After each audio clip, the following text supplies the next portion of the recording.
Hello everyone, I am Surabhi. Welcome to my channel. Today is the next video of the question answer series, and the question today is how do you encourage or direct your kids towards non-fiction reading? It's a very genuine question, something I have struggled with and something I have learned with my own research and experience. So I'm going to share all the tales, all my learnings, and so let's start from there. So first of all, non-fiction is not something kids will naturally pick up, especially I'm talking about the age of 0 to 8, which my kids are, and it is very natural and age appropriate to not fall in love with nonfiction. Albert Einstein also told that if you want to make your kids genius, read them fairy tales. We want our kids to be imaginative, we want our kids to be creative, and even brain wise, development wise, this is the age to be in the world of imagination. This is the age to be in the world of dragons, stories, fairy tales. And look at the books they have. They have Julia Donaldson, they have Dr. Seuss, they have such beautiful books to fall in love with non-fiction, with fiction books, that there is no reason that you should read. Kids would naturally read non-fiction, so you can't blame them. And because it is not age appropriate, it is not mentally appropriate in a way. So so it's very natural and it's pretty normal that if your child is more into fiction world at this age. Again, coming back to non-fiction, why I picked up non-fiction books and why I want my kids to read non-fiction is, again, it's completely me. I am a science student. I love science. I love animals around. I love everything science. And the problem is I had never read non-fiction, like the fairy tales or these kind of books in my life. Julia Donaldson, कहाँ हमारे पास थोड़े कुछ होता था. So when I was choosing books for my kids, it was very hard for me to not fall in love with the non-fiction books. So though I picked up many books during these earlier ages, like 3 or 4, and there are very good books there, but that is because I wanted to read them. I cannot discuss a fairy tale story. I cannot listen to fairy tale stories of my girls. My brain doesn't work like that. So I wanted, because I spent so much time with them, I really wanted something which I love, something which I like, so that I can talk those things to my kids. And that's the only reason I picked up non-fiction, because kids need to love fiction. Kids need to fall in love with reading. Kids need to fall in love with books. Kids need to be creative. Kids need to be imaginative. So if you can, just don't jump into non-fiction books so soon. That is my stand. But if you're someone like me who just cannot bear fiction for long, then you can pick up non-fiction books. Okay, that's first thing clear. Second thing is, again, non-fiction is boring as compared to the imaginative world of fairies and tales and all these things. Non-fiction is boring. So how do you encourage kids? You cannot again expect kids to pick up a non-fiction book unless it is curiosity driven, because there's nothing good in those books. It's all real, nothing good. But if your child is curious about something, then only they'll pick up the non-fiction book. And then it is, as a parent, your responsibility to, not responsibility, but to encourage the curiosity in your child. When we were kids, we were outside most of the time. So we were naturally curious. Now when kids are mostly locked inside the houses, thanks to COVID also, generating the curiosity is hard. So still I tried many things, which I'll share. So so near about age of 3, I picked up space books, Usborne beginner readers. Usborne is my favorite one for non-fiction. So we picked up space books, very basic space. I think I have, one space, and we picked up some animals. Like this is a snails book and this is a space book. Okay, very basic Usborne first reading, something like that. But I could not generate a curiosity for them. Again, these ones, I tell you, like snails. We live in Singapore, it rains a lot.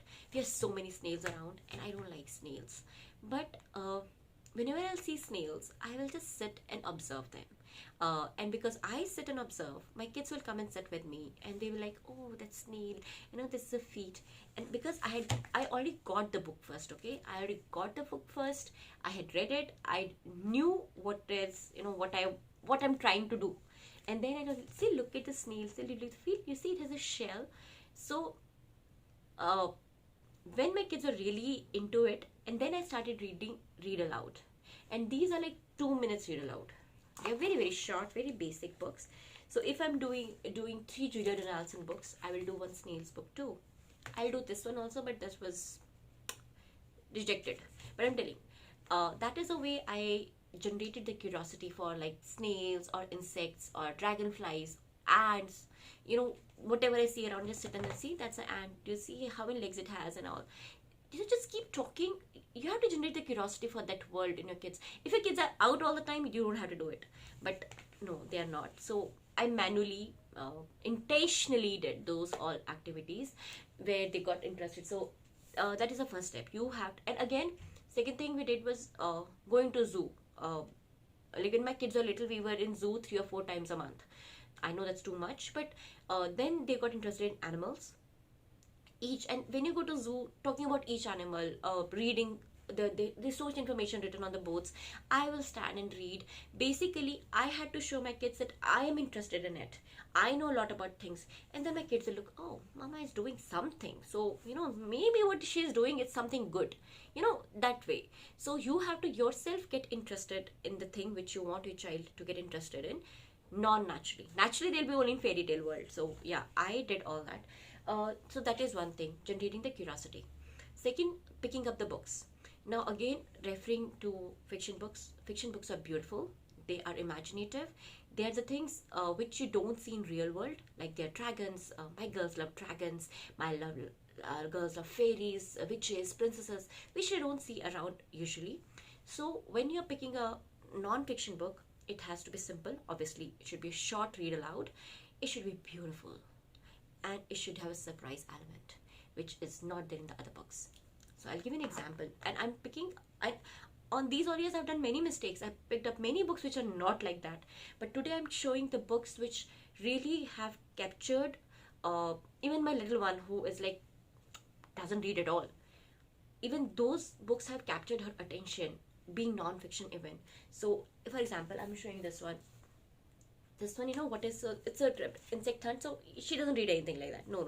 But like this book has these things, you see the magnifying, and you have to spy each of the, and then on each sheet she has to put in it. So she really loves it. This one I ordered during COVID. Again, this is about how animals live. It's about habitats.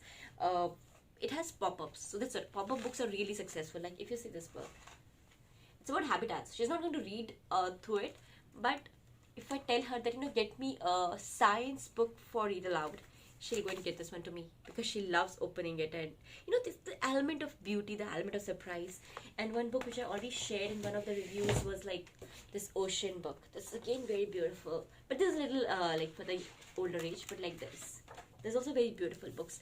So this is for an older age. But this one I told about my younger one who is not interested in books. So your book should be short, simple, beautiful, and surprising non-fiction books. So that is to generate the curiosity of a child, get the child interested in non-fiction reading along with the majority of fiction stuff. So that's my first. Second thing is read aloud. When I said, so when my kids grew older, I cannot do very big read alouds. I don't have time. And kids don't have patience. Like my little one doesn't have a patience to sit through 3 pages of read aloud book, where my elder one can. So then how do I force my little one to listen to read aloud? Is what we did recently was the lab books. So lab books are when we do science. We do only science-based lab books. You can do lab books for other things also. Science-based, because I wanted compulsory time to read non-fiction books. Because otherwise my younger one will be like, disruptive, but why this is so book boring, I don't like it. But when she knows it is school time, when she knows it is the school work of Didi, so then she can't interrupt. She knows it's a rule. It's mama has to read this book, mama has to read this book. And I tell her, I'll read your story later. First I have to do the read aloud for Didi. So like we did, even my little one did this one, insect lab book, which are butterflies, anatomy, and everything like that. So when we did this kind of lab books, that time I read aloud many topics of insects from many big science books, non-fiction books. And how it helped that my elder, who's like 7-year-old, she never picked up those heavy books herself, but when she saw me reading 1 or 2 paragraphs of insect from that book, she was like, oh, this book has this thing also. Psychologically she'll not pick up the heavy books, they're very thick, but she would definitely, after I'm done with the read aloud for the insect lag book, she will definitely go back to those books and read 2 pages before or 2 pages after that topic. So that way the books which she would be actually reluctant to pick up, she would go back to them. So lab books help a lot for a non-fiction reading. Then coming to my younger one, what I would like to share that when I was doing a lab book for my little one, when she doesn't have a patience for very heavy this one, I got these ones. So like Magic School Bus is again my favorite, one of the favorites. And why? Because it's again very graphic based, very kids based, like this one. And on her birthday I ordered this I think set of 40 books, Magic's full book series. It's a level 2 reading.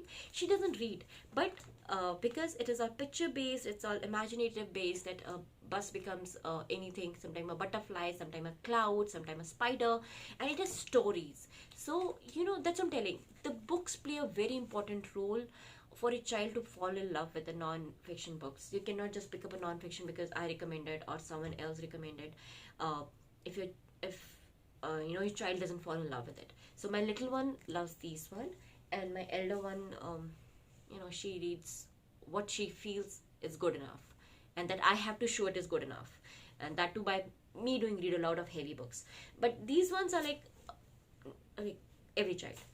Then one more thing I would tell you is, like I'm talking about these topics like rocks, soil erosion, which we don't do lab books, which are not like there's nothing to know about it or nothing to do about them.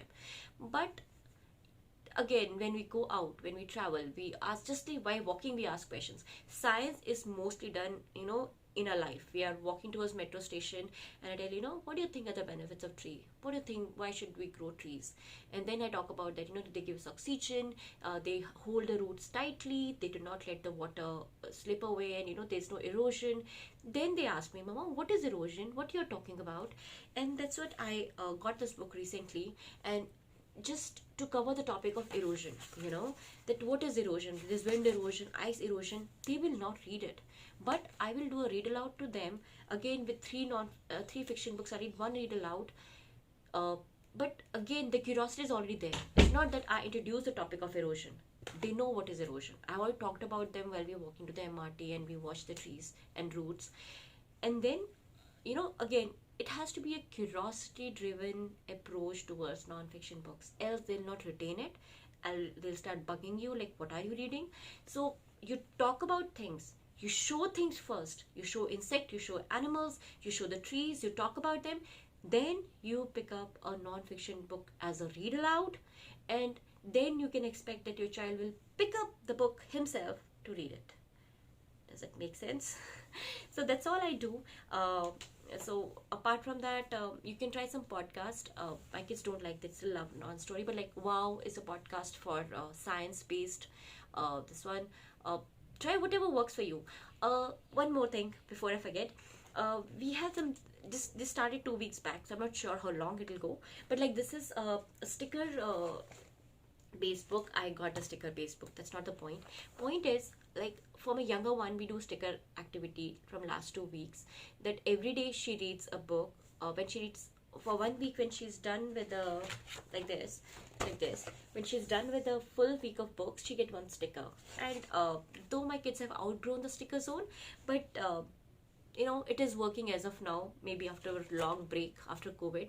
I told them, if you read 7 books, I'll give you 1 sticker. So this is working for my little one. So my elder one also came to me, Mama, I also want sticker. And I'm like, you already read. Why you get stickers? You read 10 books a day. Why would I give you a sticker? No, you have to give me your sticker. Tell me what should I do? And as I started with her, okay, you start reading non-fiction book, 1 book a day. Pick up a very simple book. Even if she reads this book, right? Even if she reads this one, she reads it. But she'll read it, and I will ask 5 questions. from it, and if she can answer those 5 questions, because she doesn't do read aloud, you know, my elder one doesn't read aloud to me. So if she reads it, I answers my 5 questions, then I write. She also gets a book name written on the sticker chart, and after 7 books she gets a sticker. Now how these books help? They are very, very simple books. So she was reading about solar system yesterday. Again, this one only, the Magic School Bus solar system. Very basic book. Very basic book for her reading level. And I asked her like, which is the hottest planet? Something. Venus, I think she told. And I was like, why? It has greenhouse effect. Because she read it. And I'm like, what is greenhouse effect? And she did not know it. And I was like, do you know your grandparents have a greenhouse in India? And because in India we see so many greenhouses. What is greenhouse? And she said, I don't know. And that's when the topic of greenhouse started, and I talked about it. I showed them in drawing that, you know, aisa hota hai, and that's how they get trapped, and that's how in the Venus also same things happen. So it was more than reading a book, it was discussing the book, you know. So these small things are difference that, you know, next time she'll pick up a book, she'll pick up a greenhouse effect book, because I've already talked about the topic. So next time if I get a book of greenhouse to her, she will pick that book because she knows what it's about. But if I just, you know, bring like this book, I'll tell you, I love this book. I got this book for her. She never picked it. She has not picked it up yet. Human body, because somehow I'm not able to generate that curiosity for human body to her. So yeah, I have a huge collection of books which my kids never pick up. So you have to keep trying. You have to just make sure these basic things. You have to generate the curiosity by talking, by showing, by yourself reading them, by doing read alouds them, by making a getting beautiful surprise element of books, and that's only your kids will fall in love. But no, I mean, I would like non-fiction books also as compared to fiction books. So that's all I had to share, and hope it helps you. Thank you for watching. Bye bye.